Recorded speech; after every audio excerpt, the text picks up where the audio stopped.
Tonight, video from the Target 12 investigators that you have to see. They go undercover to expose the underground world of Rhode Island's illegal street racing. It's the real world of the fast and furious caught on camera. And Target 12 investigator Tim White joins us now with a preview. You know, it is really hard. Every once in a while you hear the sound of burning rubber somewhere in your neighborhood, and it's really concerning, but it's really difficult for police to catch these people. Yeah, it is hard, and it took us a while to find them. It was we captured this video at 2 a.m. on a Sunday morning. We had been tipped off to a regular gathering and a highly organized group of illegal street racers.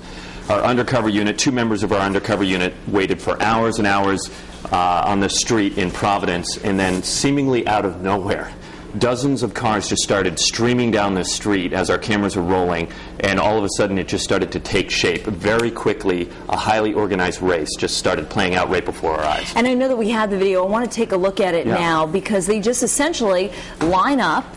It's wild video. This guy right here, according to street racing experts, is called a flagger. This type of race is called a dig, where they take off in usually about a quarter-mile of stretch, and they obviously race. Whoever gets there first wins. And it just played out in front of us in a 15-minute period. We were able to capture 4 races. They obviously didn't know we were there. And as quickly as they appeared, they just disappeared. And a lot of that is, we're told, they go to the next location so they can avoid law enforcement, and they can continue the races throughout the night. Now, what do they do? Are they competing in this for pride? Is there some sort of like pool that they all throw into, or is it just for the thrill of it? Well, you know, I've never taken part in one of these races, so I'm not entirely sure. But a lot of the times it's for law enforcement. Say sometimes they do it for titles of cars.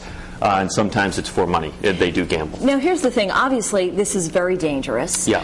Not only to the drivers, but also to people who live on this street, who might, you know, pedestrians, other drivers, that sort of thing. And it turns out this road has a deadly history. Yeah, it's a tragic bit of irony. 3 people died in a high-speed crash on that road in 2006.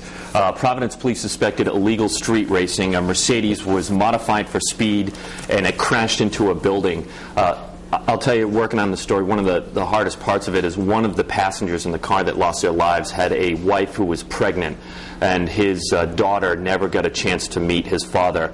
And again, the irony is, these racers that we captured were flying right by an illuminated memorial honoring the dead. Oh. Well, Tim, I am very curious to know if police are aware of this video, and you'll have to wait and see the piece to see that. Target 12 investigators' exclusive Dangerous Game airs tonight on Eyewitness News at 10 on Fox Providence, and then at 11 on our sister station, WPRI 12.